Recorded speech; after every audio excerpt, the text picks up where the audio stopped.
ini kita akan membahas bagaimana kondisi saat wafatnya iblis laknatullah alaihi. Ma'asyiral muslimin yang dimuliakan Allah Subhanahu wa taala, kita tahu bahwa iblis adalah musuh kita semuanya. Sejak Adam diciptakan, kemudian Allah Subhanahu wa taala merintahkan iblis untuk sujud kepada Adam, dan iblis pun menolak. Sehingga Allah Subhanahu wa taala katakan, "Ma mana'aka an tasjuda lima khalaqtu biyadi." Apa yang mencegahmu wahai iblis untuk sujud kepada makhluk yang aku ciptakan dengan tanganku? Maka iblis kemudian mengatakan, "Ana khairu minhu, khalaqtani min nar wa khalaqtahu min tin." Karena aku lebih baik, aku diciptakan dari api sementara kau ciptakan dia dari tanah. Sejak itulah maka permusuhan iblis dengan Adam dan anak cucunya akan terus berlangsung sampai hari ini, bahkan sampai kiamat dibangkitkan. Bahkan diriwayatkan oleh Abdullah ibn Ahmad di dalam Zawaid Az-Zuhdi dari Salam ibn Miskin, dia mengatakan, Su'ila al-Hasan, maksudnya Hasan al-Basri rahimahullahu ta'ala, "Ya Aba Sa'id, hal yanamu iblis?" Wahai Aba Sa'id, maksudnya di sini kunyah Hasan al-Basri rahimahullahu ta'ala, pemimpin para tabi'in, apakah iblis itu tidur sama dengan kita manusia? Maka Hasan al-Basri mengatakan, "Lau nama lawajadna lidzalika roha."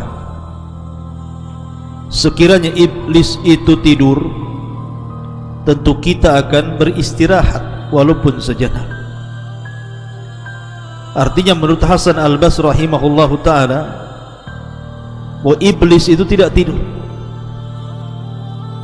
Di antara dalil yang menunjukkan bahwa iblis itu tidak tidur adalah hadis yang dikeluarkan Imam Ahmad dari Jabir ibn Abdullah radhiyallahu an, Nabi sallallahu alaihi wasallam bersabda bahwa singgasana iblis itu berada di tengah lautan, dan iblis setiap hari, bahkan setiap waktu, mengutus sarayahu, tentara-tentaranya, yaftatinuna nas, mereka berusaha memfitnah manusia, fa'adhamuhum indahu manzilatan a'dhamuhum fitnatan linnas, dan pasukan yang dianggap mulia di mata iblis adalah yang paling besar fitnahnya bagi manusia. Maka setiap waktu iblis memanggil tentaranya dan mengatakan, "Apa yang sudah kau lakukan kepada manusia?" Maka pasukannya mengatakan, "Fa'altu kadza wa kadza," aku sudah melakukan ini dan itu. Aku sudah menggoda si fulan sehingga meninggalkan salat. Aku sudah menggoda si fulan sehingga meninggalkan puasa Ramadan.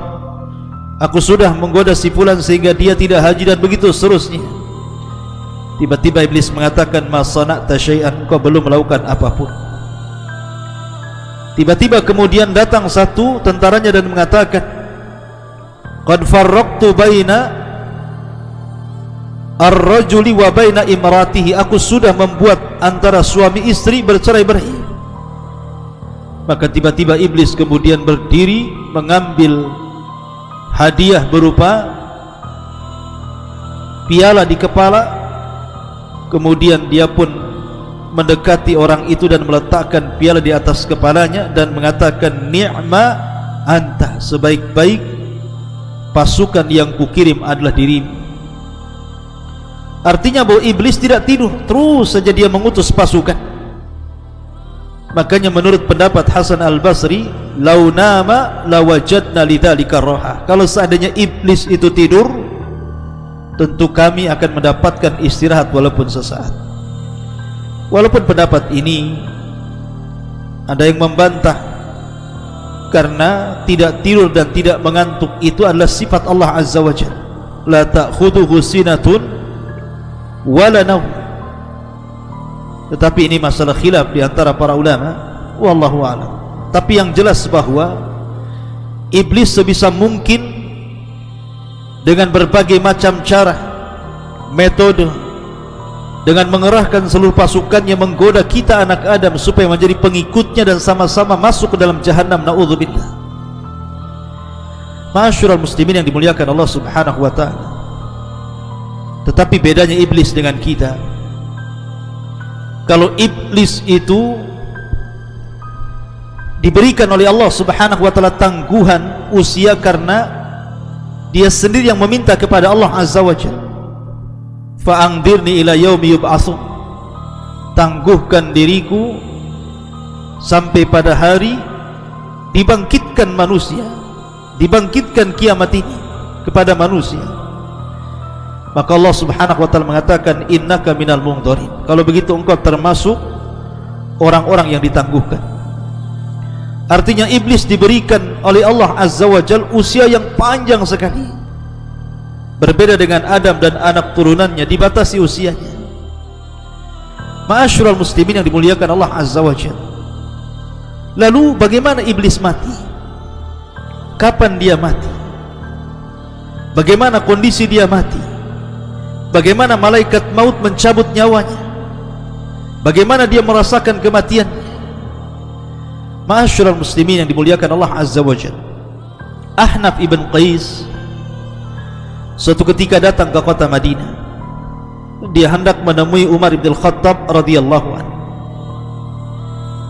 Tiba-tiba dia melihat ada halaqah yang sangat besar, banyak orang yang duduk di situ. Ternyata di halaqah itu yang sedang berbicara adalah Ka'ab al-Akhbar, sedang berbicara di hadapan manusia. Maka Ahnaf ibn Qais pun ikut duduk di halaqah itu. Kemudian dia mendengarkan apa yang dikatakan Ka'ab al-Akhbar radhiyallahu anhu. Dia mengatakan, lamma hadara Adam al-wafat, ketika Nabi Adam alaihi salatu wassalam menjelang wafatnya, dia mengatakan, ya Rabb, syayasmatu bi aduwi idza ra'ani mayyitan wa huwa mungdaru ila al-waqtil ma'lum. Ya Rabb, tentu musuhku akan senang, akan bahagia apabila dia melihat diriku meninggal dunia sementara dia ditangguhkan usianya sampai waktu yang ditentukan diri. Maka Allah Subhanahu wa ta'ala katakan, ya Adam, innaka turaddu ilal jannah wa yu'akharul mal'un ila nadhirati liyadhuqa bi'adadil awwalina wal akhirin alamul maut. Wahai Adam, tenang saja, kematianmu engkau akan langsung masuk ke dalam surga. Akan tetapi si mal'un, si iblis itu akan diakhirkan sampai batas waktu agar dia merasakan sakitnya dengan jumlah orang-orang yang pertama dan yang terakhir. Bagaimana orang-orang itu merasakan kematian, itulah yang akan dirasakan iblis. Kemudian Adam mengatakan kepada malakul maut, sifli kaifa tudhikuhul maut, sifatkan kepadaku bagaimana dia merasakan kematian. Falamma wasafahu, ketika malakul maut mensifatkan kepada Adam bagaimana kematiannya, maka Adam mengatakan, Rabbi hasbi hasbi, cukup ya Rabb, cukup ya Rabb. Maka ketika itu manusia yang hadir di halaqah Ka'ab al-Akhbar pun kemudian menangis. Kemudian mereka mengatakan, ya Aba Abdurrahman, hadithna kaifa yadhukul maut. Wahai Aba Abdurrahman, ceritakan kepada kami bagaimana iblis merasakan kematian. Tetapi Ka'b al-Akhbar enggan untuk menceritakannya, sehingga manusia merengek-rengek kepada Al-Akhbar. Ka'b al-Akhbar ini, ceritakan saja kematiannya kepada kami. Maka dia pun menceritakan dan mengatakan, idza kana akhirud dunya wa qarubatin nafkhah fa idzan nasu qiyamun fi aswaqihim wa hum yatakhasamun wa yattajirun wa yatahaddatsun id bi haddatin azimatun yus'aku fiha nisfu khalaiq fala yafiquna minha miqdara thalathati ayyam wa nisful baqi minan nas tadhalu ukuluhum fayabkuna madhushina qiyaman ala arjulihim kal ghanami al fazi'ati hina tarassabu'an. Kata beliau, ma'asyiral muslimin yang dimuliakan Allah Azza wa Jalla, ketika dunia sudah berada di akhir-akhir dan tiupan sangkakala sudah dekat dan siap ditiupkan, tiba-tiba manusia, sebagian mereka sedang berdiri di pasar-pasar mereka, sebagian mereka sedang bertengkar, sebagian mereka sedang berjual beli, sebagian mereka sedang berbincang-bincang. Tiba-tiba kemudian mereka mendengar suara guntur yang menggelegar. Maka separuh dari makhluk pun pingsan, dan mereka tidak sadar kecuali setelah 3 hari. Dan sebagian manusia yang tidak pingsan, mereka bingung, mereka linglung, mereka berjalan ke sana kemari tidak jelas tujuan. Mereka ketakutan seperti kambing yang sangat ketakutan ketika melihat binatang buas. Lah ketika manusia sedang seperti ini, maka tiba-tiba mereka mendengar suara guntur di antara langit dan bumi, dan tidak ada satupun di permukaan bumi yang hidup kecuali Allah wafatkan. Maka ketika dunia sudah tidak ada lagi, fatafna dunya wala yabqa adamiyun wala jinniyun wala syaitanun wala wahsyun wala dabatun. Ketika dunia sudah hancur, tidak ada yang hidup, apakah Bani Adam, apakah kalangan jin dan syaitan, apakah kalangan binatang-binatang baik buas ataupun binatang-binatang jinak, semua sudah mati. Maka tiba-tiba iblis, dia masih hidup, karena dia tidak dicabut nyawanya kecuali sampai waktu yang ditentukan Allah Subhanahu wa ta'ala. Apa yang terjadi dengan iblis? Maka Allah Subhanahu wa ta'ala berfirman kepada malakul maut dan mengatakan, wa inni khalaqtu laka bi'adadil awwalina wal akhirina a'wana wa ja'altu fika quwwata ahlis samawati wal ardi wa inni ulbisuka al-yawma athwatal ghadabi was sakhati kulliha fa anzil bi sakhati wa ghadabi ila mal'uni iblis fa adhiqhul mauta wahmil alaihi minal mauti mararatal awwalina wal akhirina minal jinni wal insi adhafan mudha'afa. Maka Allah katakan kepada malaikat maut, aku sudah ciptakan dirimu sebanyak orang yang pertama kali diciptakan dan yang terakhir diwafatkan sebagai pembantu-pembantumu, dan aku jadikan dirimu kekuatan yang melebihi kekuatan penduduk langit dan bumi, dan aku telah pakaikan kepadamu hari ini pakaian kemurkaan dan kemarahan. Maka turunlah dengan kemurkaanku, kemarahanku, temui si mal'un iblis itu, biar dia merasakan bagaimana sakitnya kematian. Angkatlah kepadanya, bawalah kepadanya kematian yang sangat menyakitkan, seperti sakitnya orang-orang yang pertama-tama dan orang-orang yang terakhir dari kalangan jin dan juga manusia saat kematian. Lipatkan rasa sakitnya kepadanya. Ma'asyiral muslimin yang dimuliakan Allah subhanahu wa ta'ala. Kemudian Allah subhanahu wa ta'ala memerintahkan malaikat maut untuk membawa malaikat Zabaniyah dan membawa rantai dari rantai-rantai neraka lazza. Kemudian wa anzi ruhul muntina bi sab'ina alfa kilabatin min kalalibil lazza, agar ruhnya dicabut